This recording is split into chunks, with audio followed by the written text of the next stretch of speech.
الحمد لله الحمد لله رب العالمين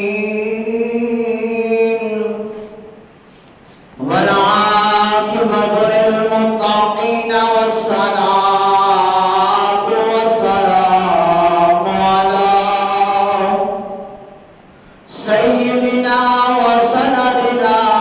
ومولانا وملجانا ومأوانا نبينا محمد صلى الله عليه وسلم ورسوله النبي الكريم الأمين المكين الهدي الرؤوف الرحيم. أما بعد فأعوذ بالله من الشيطان الرجيم. بسم الله الرحمن الرحيم.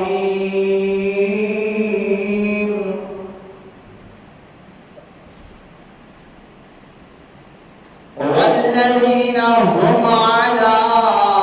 صلواتهم يحافظون أولئك هم الوارثون الذين يرثون الفردوس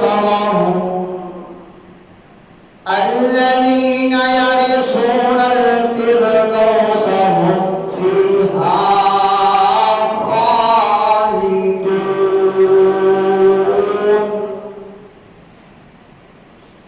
صدق الله العظيم وصدق رسوله النبي الكريم الأمين. إن الله وملائكته يصلون على النبي يا أيها الذين آمنوا صلوا عليه وسلموا تسليما. اللهم صل وسلم على سيدنا ومولانا محمد وبارك وسلم وصلوا عليه. جہاں جہاں تک آواز جا رہی ہے سبھی آوازیں بلند پڑھیے. الصلاۃ والسلام علیک یا سیدی یا رسول اللہ. الصلاۃ والسلام علیک یا سیدی یا حبیب اللہ. الصلاۃ والسلام علیک یا سیدی یا نبی اللہ وعلی آلک وأصحابک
دھڑکن من اچھیا شانہ والے فضل کرے تا بخشے جاون فضل کرے تا بخشے جاون اد میں جے بڑے ایبان والے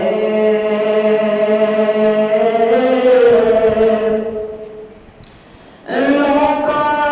میں آن ڈرایا جمعیہ رات قبر دی کالی پر میں سنیا ایتھے آنے آنا پر میں سنیا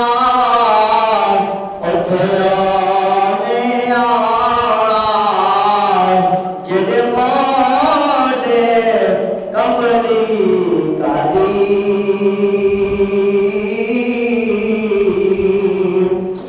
پہلی پہلی ہر کوئی آکھے تے میں بھی آکھاں بیلی جدو جا میں بھی آکھاں بیلی اس ویلے دا او بیلیاں کوئی نہیں بیلی جدو جا سیا جان اکیلی اچھیاں لمبیاں لال کھجوراں اک بدر جنا دے سارے جس دم نال پرید ہے ساڈی اور دم نظر نہ آوے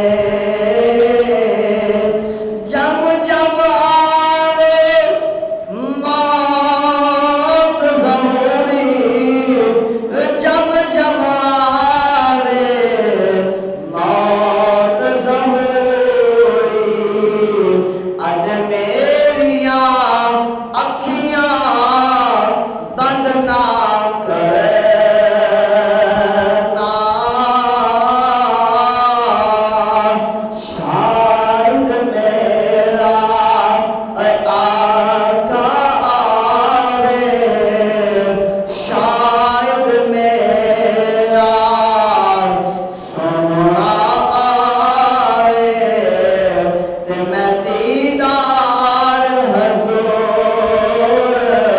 دا کرنا رحمت دا دریا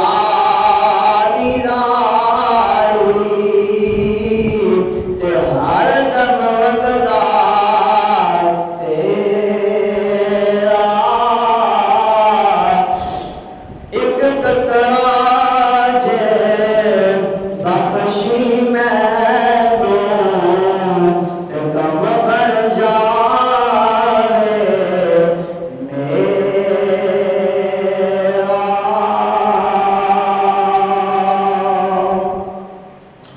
یا الہی آرزو ہے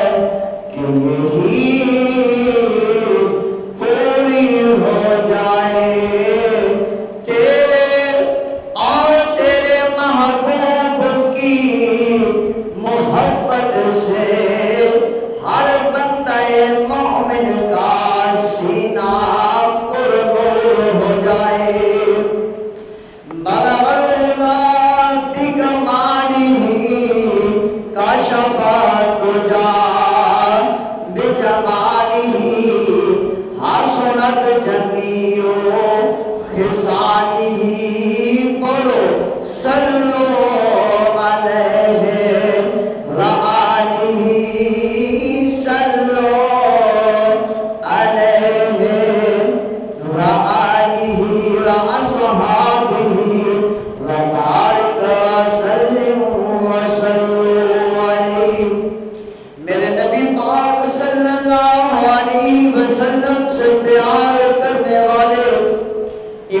الانبیاء معروف کبریاء حضرت محمد مصطفیٰ صلی اللہ علیہ وسلم کی ذات پر عشق اور محبت کے ساتھ درود و سلام پڑھنے والوں، اللہ اور اس کے رسول کا پیغام سننے کے لیے مسجد میں پہلے آنے والوں،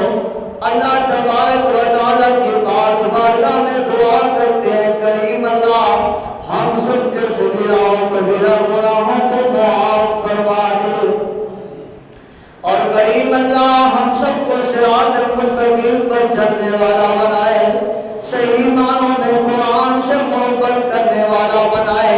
جس کے سینے پر قرآن آیا وہ ذات محمد مصطفیٰ احمد مجتبیٰ نور خدا صلی اللہ علیہ وآلہ وسلم کی ہے، صحیح معنوں میں ان کی ہر ادا پر عمل کرنے کے لیے اللہ کی پاک بارگاہ میں دعا کرتے ہیں کریم اللہ ہمیں توفیق اور ہمت عطا فرمائے کہ ہم صحیح معنوں میں رسول اللہ صلی اللہ علیہ وسلم سے محبت کریں، صحیح معنوں میں امام الانبیاء صلی اللہ علیہ وسلم کی اطاعت کریں، جو اطاعت کرنے کا حق ہے اس طرح اطاعت کریں، جو پیروی کرنے کا حق ہے اس طرح پیروی کریں، جو محبت کرنے کا حق ہے اس طرح محبت کریں، جس طرح محبوب علیہ السلام سے عشق کرنے کا حق بنتا ہے اللہ ہمیں اس طرح عشق کرنے کی توفیق عطا فرمائے۔ اب آپ زیبکار کریم اللہ اپنے عظمت والے قرآن میں ارشاد فرماتا ہے، اللہ نے ارشاد فرمایا وَالَّذِينَ هُمْ عَلَىٰ صَلَوَاتِهِمْ يُحَافِظُونَ، فرمایا کریم اللہ نے اور وہ جو اپنی نمازوں کی نگہبانی کرتے ہیں، اللہ اکبر، فرمایا یہی لوگ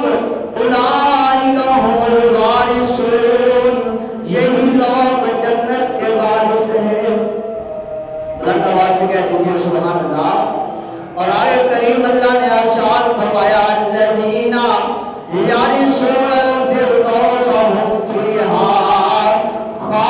خالدون، کہ فردوس کی میراث پائیں گے وہ اس میں ہمیشہ ہمیشہ رہیں گے۔ پتہ یہ چلتا ہے کہ جو نماز نگہبانی کے ساتھ پڑھتے ہیں، جو نماز کی حفاظت کرتے ہیں، جو صحیح معنوں میں نماز پڑھتے ہیں، صحیح معنوں میں اللہ کی عبادت کرتے ہیں، صحیح معنوں میں اللہ کی بارگاہ میں آ کر قیام کرتے ہیں، آ کر رکوع کرتے ہیں، آ کر قوما کرتے ہیں، آ کر سجدہ کرتے ہیں، آ کر جلسہ کرتے ہیں، آ کر سجدہ کرتے ہیں، پھر قیام کرتے ہیں، رکوع کرتے ہیں، قوما کرتے ہیں، سجدہ کرتے ہیں، جلسہ کرتے ہیں، اتحیات میں بیٹھ کر تشہد پڑھتے ہوئے امام الانبیاء صلی اللہ علیہ وسلم کی ذات پر درود و سلام پڑھتے ہیں، اور پھر لفظ سلام سے نماز سے باہر آتے ہیں، یہی جنت والے ہیں، یہی جنت والے ہیں، یہی جنت میں جانے والے ہیں، یہی حق والے ہیں، یہی اللہ تبارک و تعالی کا شکر ادا کرنے والے ہیں۔ اب آپ سے بتا اللہ تبارک و تعالی نے ایک اور مقام پر ارشاد فرمایا، کریم اللہ ارشاد فرماتا ہے فویل للمصلین الذین هم علی صلاتهم ساہون، کریم اللہ نے فرمایا تو ان نمازیوں کی خرابی ہے جو اپنی نماز سے ہی بھولے بیٹھے، اللہ اکبر، ان نمازیوں کے لیے خرابی ہے جو اپنی نماز سے بھولے بیٹھے ہیں۔ حقائق میں آتا ہے کہ ایک نوجوان کہیں پر کام کرتا تھا، کام کرتے گھر سے اس کے پیغام آتا ہے کہ گھر واپس آ جا کہ تیری بہن کی طبیعت خراب ہے۔ اب آپ اسی وقت سننا توجہ کے ساتھ، وہ نوجوان اس اس سفر سے واپس جب گھر آتا ہے، گھر آ کر کیا دیکھتا ہے کہ اس کی بہن کی طبیعت ناساز ہے۔ اب اس کے جسم سے روح جو ہے وہ نکلنے والی ہے۔ اللہ اکبر، وقت آن پہنچا ہے، گھڑی جو ہے وہ اب رکنے والی ہے، سانسوں کی ڈوری جو ہے اب کٹنے والی ہے، سانسوں کا ربط جو ہے اب ٹوٹنے والا ہے، دنیا کا رشتہ جو ہے اب چھوٹنے والا ہے۔ وقت گزرتا گزرتا گزرتا رہتا ہے، اتنے میں وقت آ جاتا ہے۔ اللہ فرشتے اسرائیل کو حکم کرتا ہے کہ جا، اس لڑکی کا وقت مکمل ہو چکا ہے، اب اس کے جسم سے روح کو الگ کر دے، روح سے جسم کو الگ کر دے، اس سے اس کے والدین کو الگ کر دے، اسے والدین سے الگ کر دے، اسے بہن بھائیوں سے الگ کر دے، اسے بھائیوں اور بہنوں سے جدا کر لے۔ وقت پہنچ آتا ہے، وہ دیکھتا ہے اس کی نظروں کے سامنے اس کی بہن اب بے بس چارپائی کے اوپر لیٹی پڑی ہے۔ اب ہاتھ سیدھے ہو رہے ہیں، اب ٹانگیں سیدھی ہو رہی ہیں، ادھر سے وقت جو ہے وہ مکمل ہونے لگتا ہے، ادھر سے اس لڑکی کے پاؤں کے ناخنوں سے روح کو نکالا جا رہا ہے۔ لڑکی تڑپ رہی ہے، تڑپ رہی ہے، تڑپ رہی ہے۔ اب اب سیوکار جب پوچھا گیا یا رسول اللہ صلی اللہ علیہ وسلم موت کیسے آتی ہے، رسول اللہ صلی اللہ علیہ وسلم نے فرمایا ایک ململ کا کپڑا جب کسی بیری پر، جب کسی کانٹے دار جھاڑی کے اوپر ٹانگ دیا جائے، کھڑا کر دیا جائے، لہرا دیا جائے، فرمایا اسے جیسے کھینچا جاتا ہے وہ تار تار ہو جاتا ہے، وہ ململ کا کپڑا سلامت نہیں رہتا۔ فرمایا جاتا ہے اسی طرح جو بندہ گناہگار ہوتا ہے، جو عورت گناہگار ہوتی ہے، جو لڑکا گناہگار ہوتا ہے، جو لڑکی گناہگار ہوتی ہے، جو بوڑھا گناہگار ہوتا ہے، جو بوڑھی عورت اللہ کی نافرمانی کرتے کرتے زندگی کو گزار لیتی ہے، جب وقت آ جاتا ہے جسم سے روح الگ کرنے کا تو حکم ہوتا ہے کہ اس سے اس کی جان کو بھی ایسے قتل کرو جیسے ململ کے کپڑے کو اس جو ہے وہ بیری والے اس کانٹے دار جھاڑی سے الگ کیا جاتا ہے تو تار تار ہو جاتا ہے۔ دوستان گرامی، سامعین محترم، بزرگان دین، سن لیجئے کہ رسول اللہ صلی اللہ علیہ وسلم کے غلاموں سنو، اس طرح جو ہے اس کی روح کو قبض کر لیا جاتا ہے۔ فرمایا جاتا ہے جو بندہ مومن ہوتا ہے، جو بندہ نمازی ہوتا ہے، جو بندہ غازی ہوتا ہے، جو اللہ کی بارگاہ میں آ کر قیام کرنے والا ہوتا ہے، رکوع کرنے والا ہوتا ہے، سجدہ کرنے والا ہوتا ہے، اللہ کی بارگاہ میں آ کر رو رو کر گڑ گڑا کر دعائیں مانگنے والا ہوتا ہے، اس کی روح ایسے قبض ہوتی ہے جیسے فرمایا جاتا ہے کہ مکھن سے بال کو الگ کر لیا جائے، جیسے مکھن سے بال کو الگ کیا جاتا ہے۔ فرمایا جاتا ہے جو بندہ مومن ہے اس کی روح بھی اس کے جسم سے ایسے نکال لی جاتی ہے اور اسے کوئی تکلیف نہیں ہوتی، پر تکلیف اس کو ایسے ہوتی ہے جو بندہ مومن نہیں ہوتا، جو بندہ اللہ کی بندگی کرنے والا نہیں ہوتا، جو بندہ اللہ کے لیے آ کر اللہ کی بارگاہ میں سجدہ کرنے والا نہیں ہوتا، نیاز جبین کو چھکانے والا، اللہ کی بارگاہ میں آ کر رگڑنے والا نہیں ہوتا، پھر اس کی دردناک موت ہوتی ہے۔ فرمایا جاتا ہے اب بھائی دیکھ رہا ہے بہن کی روح قبض ہونے لگتی ہے، پاؤں کے ناخنوں سے روح کو نکالا جا رہا ہے، نکالا جا رہا ہے، تکلیف میں اضافہ ہوتا جا رہا ہے، پاؤں کی جو ہے وہ معاملات ختم ہو رہے ہیں، اس کی حرکات و سکات مکمل ٹانگوں کا حرکت کرنا ختم ہو جاتا ہے، روح قبض ہوتی ہوتی جو ہے وہ دل تک پہنچتی، دل سے ہوتی آنکھوں تک پہنچ آتی ہے، حتیٰ کہ سر تک پہنچ آتی ہے، اور اس جسم سے روح کو الگ کر لیا جاتا ہے۔ جب الگ کر لیا جاتا ہے، وہ بھائی دیکھ رہا ہے کہ میری بہن جو ہے اب فوت ہو چکی ہے، وہ محلے میں جا کر اعلان کرواتا ہے کہ میری بہن جو ہے اس دنیا فانی کو چھوڑ چکی ہے، انتقال کر گئی ہے، لہذا اب اس کے غسل کا انتظام کیا جائے، کفن کا انتظام کیا جائے۔ اعلان ہو جاتا ہے کہ فلاں قبرستان میں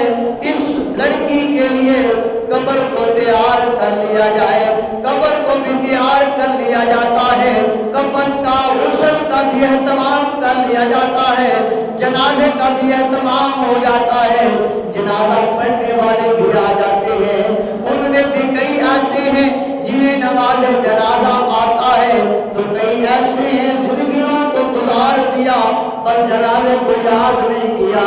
زندگی گزار دی پر جنازے والی دعا یاد نہیں کی، زندہ کے لوگوں کے ساتھ بھی دھوکہ کرنے میں لگا رہا، اور جو اپنا یا پرایا رشتہ دار یا محلے دار کوئی اگر فوت ہو گیا ہے، اس کے ساتھ بھی دھوکہ کر رہا ہے کہ نماز جنازہ کی دعا بھی یاد نہیں ہے۔ اللہ اکبر، جنازہ ہو جاتا ہے، اب دفن کرنے کے لیے قبرستان لے جایا جاتا ہے، اب قبر میں دفن کرنے کے لیے اب وہی بھائی لحد میں اترتا ہے، اپنی بہن کی میت کو پکڑ کر اس لحد میں اتارتا ہے، اینٹیں لگاتا ہے، مٹی لگاتا ہے، قبر جب مکمل تیار ہو جاتی ہے، مکمل تیار ہونے کے بعد گھر آ جاتا ہے، ماں کو گلے سے لگاتا ہے، ماں روتی ہے اپنی بیٹی کی جدائی میں، بیٹا روتا ہے اپنی بہن کی جدائی میں، فوراً یاد آتا ہے کہ میری فلاں فلاں چیز جو ہے اس وقت جب میں اپنی بہن کو قبر کی لحد میں اتار رہا تھا اس میں وہ گر گئی ہے، لہذا جاؤں، جا کر اتار کر قبر سے اتر کر جو ہے وہ اس چیز کو، اپنے بٹوے کو یا اپنی قیمتی کاغذات کو واپس لے آؤں۔ سامعین محترم سن لیجئے، وہ لڑکا، وہ نوجوان لڑکا قبرستان میں آتا ہے، تنہائی میں اپنی بہن کی قبر کو کھود کر لحد میں اتر کر اپنا ہاتھ آگے جب وہ بڑھاتا ہے کہ وہ اپنے قیمتی کاغذات جو اس کے قبر میں گر گئے ہیں اسے وہ اٹھا لے تو اس کا ہاتھ جو ہے وہ گرم آگ کی وجہ سے، گرم شعلوں کی وجہ سے جل جاتا ہے، وہ فوراً اپنا ہاتھ باہر نکالتا ہے اور نکال کر پانی میں ڈالتا ہے، اسے آرام نہیں ملتا، چین نہیں ملتا، پانی کا کٹورا اپنے گلے میں لٹکا لیتا ہے، اس میں وہ اپنا ہاتھ ڈال لیتا ہے تاکہ کچھ مجھے سکون مل جائے، تھوڑا افاقہ ہوتا ہے، گھر آتا ہے، گھر آ کر ماں سے پوچھتا ہے، میری ماں بتا، میری ماں بتا تو مجھے کہ میری بہن تیرے ساتھ رہتی تھی، دنیا میں اس کا معمول کیا تھا، دنیا میں وہ کیا کرتی تھی، کون کون سے اس نے گناہ کیے ہیں، جن گناہوں کی وجہ سے آج اللہ نے اس کی قبر میں آگ کو بھڑکا دیا ہے۔ میری ماں مجھے بتا، میری بہن تیرے ساتھ رہتی تھی، ماں مجھے بتا وہ کون سا ایسا گناہ کرتی تھی جس گناہ کی وجہ سے آج وہ قبر میں داخل ہوئی ہے تو اللہ نے اس کی قبر کو جہنم کے گڑھوں میں سے ایک گڑھا بنا دیا ہے۔ اب آبِ وقار ماں پھر ماں ہوتی ہے، ماں اپنے بیٹے ہوں ان کے بھی عیبوں کے اوپر پردہ ڈالتی ہے، ماں کے پاس اگر اس کی بیٹی ہو، اس کی نور نظر ہو، وہ ماں اپنی بیٹی کے عیبوں کے اوپر بھی پردہ ڈالتی ہے۔ ماں کہتی ہے بیٹا چھوڑ رہنے دے، وہ فوت ہو گئی ہے، وہ فوت ہو گئی ہے، اس کے عیبوں کو نہ چھیڑ، نہ پوچھ اس کے عیب کیا تھے، اس کے گناہ کیا تھے۔ ماں سے بیٹا کہتا ہے ماں تجھے بتانا ہوگا، تجھے بتانا ہوگا کہ آج جو میں یہ منظر دیکھ کے آیا ہوں، میری روح کانپ گئی ہے کہ میری بہن ایسے کون سے گناہوں میں مبتلا تھی کہ ابھی قبر میں داخل کیا، اللہ نے قبر کو آگ کے گڑھوں میں سے ایک گڑھا بنا دیا ہے۔ ماں کہتی ہے بیٹا پھر سن لے، ایک اس کا گناہ یہ تھا کہ جب لوگ آپس میں باتیں کرتے تھے، گھریلو جب باتیں ہوتی تھی، تیری بہن ان کے دروازوں کے پاس جا کر، ہمسایوں کے دروازوں کے پاس جا کر اپنے کانوں کو لگا کر ان کی باتوں کو سنتی تھی، اور سن کر آ کے مجھے بتاتی تھی، ساتھ دوسرے گھروں میں بتاتی تھی، جن کے بارے میں وہ باتیں کر رہے ہوتے ان کے گھروں میں جا کر بتاتی تھی، ان کی آپس میں لڑائی ہو جاتی تھی۔ ایک تو یہ چپکے چپکے لوگوں کی راز والی باتیں سن کر ان کے راز کو افشا کر دیتی تھی، دوسرا یہ کہ تیری بہن نماز پڑھتی تھی پر ویلے کویلے نماز پڑھتی تھی، اس وقت نماز پڑھتی تھی جب نماز پڑھنے کا ٹائم بھی چلا جاتا تھا۔ کبھی نماز پڑھتی ہے کبھی نہیں پڑھتی، پڑھتی ہے تو اس وقت جب نماز کا ٹائم بھی چلا گیا اس وقت اٹھایا مصلی اور لگائی ٹکر پہ ٹکر، سجدے پہ سجدہ۔ نہیں دوستو، وقت پر مقرر ہے نماز۔ فرمایا یہ تیری بہن کے دو گناہ نمایاں تھے۔ لڑکا تڑپ اٹھتا ہے، پکار اٹھتا ہے، کہتا ہے ماں پھر یہی وجہ ہے جس کی وجہ سے اللہ نے اس کی قبر کو عذاب نار سے بنا دیا ہے، عذاب نار جو ہے اس کی قبر کو بنا دیا ہے، اسی وجہ سے کیونکہ وہ نماز کو اہمیت نہیں دیا کرتی تھی۔ اللہ کسی اوقات نماز اللہ تبارک و تعالی نے ہر بالغ مرد عورت پر فرض کی ہے، اور یاد رکھ لیجئے باقی جو اعمال ہیں، حج ہے وہ تب فرض ہے جب آپ کے پاس مال ہو، صاحب نصاب ہو، آپ کے پاس مال و دولت ہو اچھی خاصی، آپ پر حج کرنا فرض تب ہوگا۔ اور اسی طرح زکوٰۃ ہے، زکوٰۃ آپ پر فرض، ہم پر فرض اس وقت ہوگی جب ہمارے پاس 52.5 تولے چاندی کا مال یا 52.5 تولے چاندی موجود ہوگی اور اس کے اوپر پورا سال گزر جائے گا، پھر زکوٰۃ فرض ہوگی۔ اسی طرح روزہ ہے، اگر بیمار ہیں تو روزے میں رخصت ہوگی کہ جب صحت ہو مل جائے گی، افاقہ ہو جائے گا، اس وقت روزے رکھنا۔ سفر میں ہے، روزے کے لیے معافی ہوگی، جب سفر سے واپس آ جاؤ اور روزے رمضان مبارک کے مکمل کر لو، باقی دنوں میں جو روزے رہ گئے ہیں وہ روزے رکھو، اس وقت بھی روزے کی رخصتی ہو جائے گی۔ یاد رکھ لیجیے پر نماز وہ عمل ہے، یہ وہ عمل ہے، وہ عمل ہے نہ سفر میں معاف ہے، سفر میں بھی حکم ہوگا کہ 4 فرض ہیں 2 کو پڑھ لو۔ جب 92 کلومیٹر کا سفر آپ کریں گے، گھر سے نکلیں گے، مسافر شرعی بنیں گے، تو پھر آپ کے لیے حکم ہوگا کہ آپ جو ہے وہ 4 رکعت والے جو فرض ہیں اس میں 2 فرض ادا کریں، باقی سنتیں پڑھنی ہیں، ان کی معافی نہیں ہے۔ فجر کی ہے وہ 2 رکعتیں پوری پڑھنی ہے، مغرب کی ہے وہ 3 رکعتیں پوری پڑھنی ہے، معافی نہیں ہے۔ 4 والی ظہر، عصر، عشاء، یہ جو 3 نمازیں ہیں ان میں مسافر کے لیے رخصت ہوگی کہ وہ 2 فرض ادا کرے، باقی جو سنتے ہیں وہ ادا کرے گا، باقی جو وتر ہیں وہ پورے ادا کرے گا۔ تو بھائیوں پتہ یہ چلتا ہے کہ یہ نماز سفر میں بھی معاف نہیں ہے، اور روزہ وہ سفر کے لیے فرمایا معاف کر دو، جب واپس آ جاؤ اطمینان میں ہو جاؤ تو پھر روزہ رکھ لو۔ جہاد ہے، فرمایا جہاد کر رہے ہو تو نماز کا وقت ہو گیا ہے، کافر کے ساتھ قتال ہو رہا ہے، فرمایا ایک جماعت